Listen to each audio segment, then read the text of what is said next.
علامہ ابو اللیث سمرقندی رحمت الله علیه فرمای یو يهودیو هغه به چې کله د تورات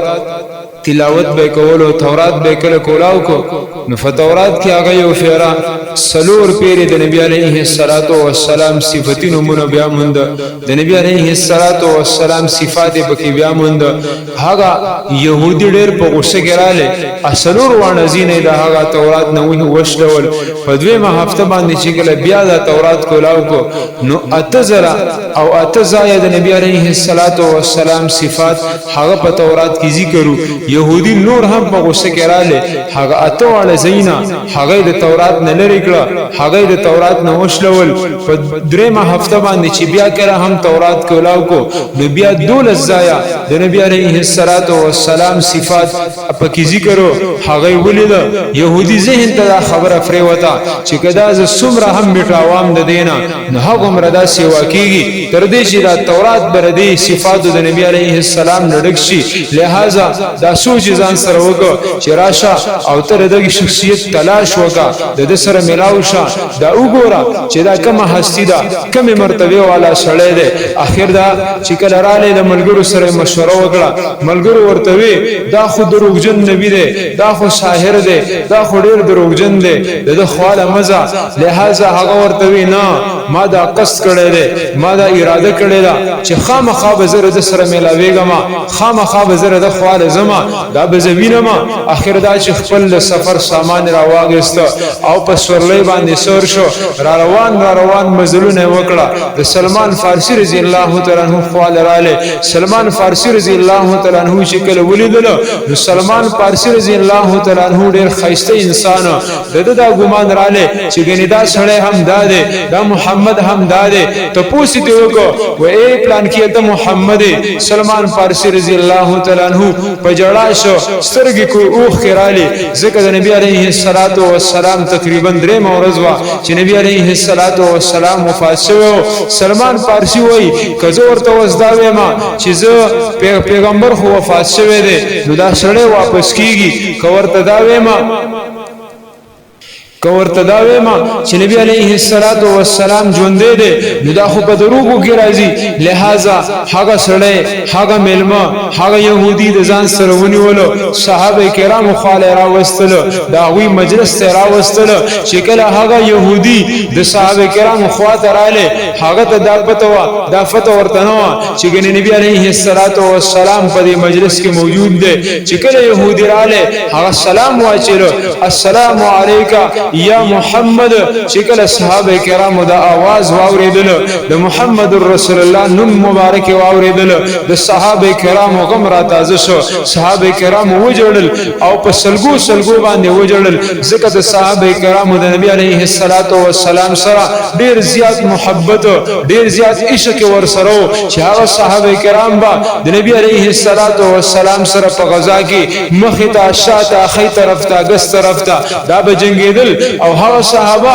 چې کله په نبی علیه الصلاۃ والسلام باندې غشي راتلا هغه صحابه ورته خپل ملاګانی خپل سینې به ورته نیولې نو د صحابه صفات الله رب العزت په قران کې ذکر کړه چې رضی الله عنهم ورضوا عنه زره دوی راضی مدوی زمانه راضی دي لہذا چې کله صحابه د نبی علیه الصلاۃ والسلام دا مبارک نوم واورید نو صحابه کرام هاوی په جړا شو په سلګو باندې وجړل او د مسافر ته وی اے پلان کیا تسو کې تا ته فتح نشتا چې نبی علیه الصلاۃ والسلام وفات شوه دی دا سره د يهودي او افسوس کو هاي افسوس کاش چې زه خپل مورزي غول نه وي کچې زه مورزي غول نه وي نو بیا خو ما تورات منه ویل وستله ک تورات مل وستله وي نو چې بیا خو د محمد د صفاتونه مې پکې نه ویل وستله چې هغه صفاتونه هم اول وستل نو کاش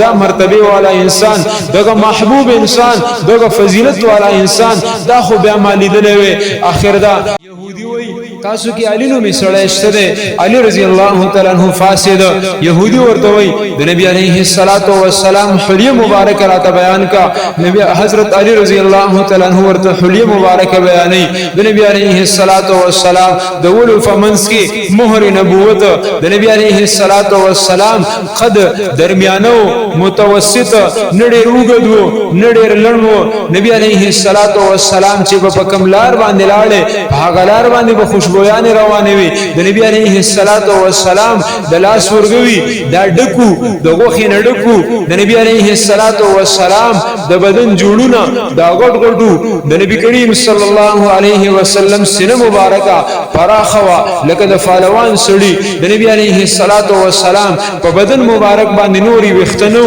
صرف بسینې د فاسه باندې دا سیون نری غوندې کله تلوا د نبی عليه الصلاه والسلام دستر ګوبانا هغه خيستو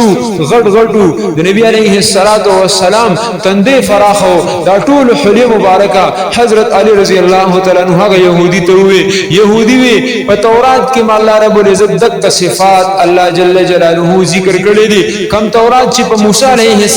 السلام نازل شوی دی همدغه صفات الله جل جلاله پاغي کې ذکر کړی بیا يهودي وي مال د نبی عليه السلام څخه کفړه راګي سن خیر راګي چې زه هغه خپل کما حضرت علی رضی الله تعالی عنہ سلمان فارسی رضی الله تعالی عنہ ته وي اے سلمانا کلاړ شه او فاطمه رضی الله تعالی عنها ته وایا چې د بابا جان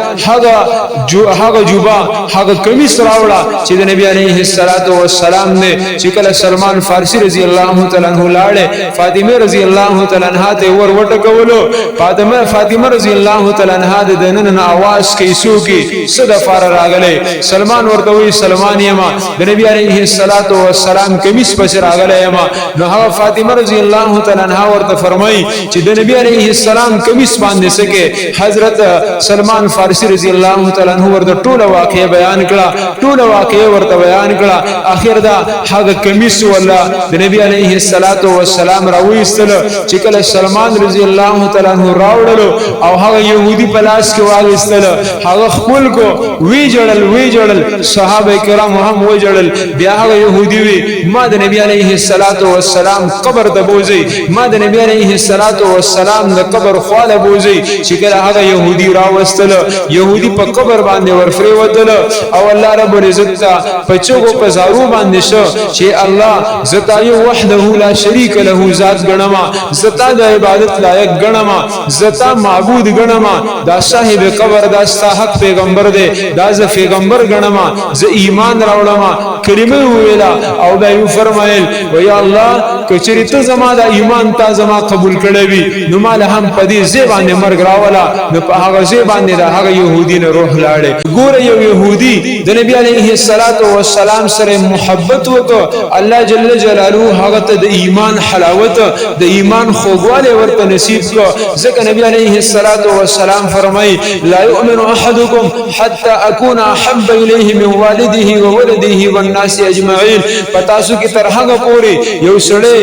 کامل مسلمان نشي جوړې دي تر سو پوری چې د خپل مال نه اهل او عیال نه د خپل بال بچنا د جان او مال نه د هر سن ز خوښ شوی نه مامور او فلار نه زیات خوښ شوی نه ما نو تر هغه پوری د دې مسلمان ایمان دا کامل نه دی د دې مسلمان ایمان ناقص دی لہذا د نبی عليه السلام سره محبت کول د نبی عليه السلام سره مینه کول دا د مسلمان لپاره فرض دی نبی عليه السلام د مینه د مسلمان ایمان د نبی عليه السلام سره د محبت نه بغیر د مسلمان ایمان دا نیمګړی دی د مسلمان ایمان دا ناقص دی لہذا مونږ تاسو له پکار دي چې د نبی کریم صلی الله علیه وسلم په سنت طریقو باندې عمل وکړو د نبی عليه السلام طریقې ژوند کو کاغه واده وی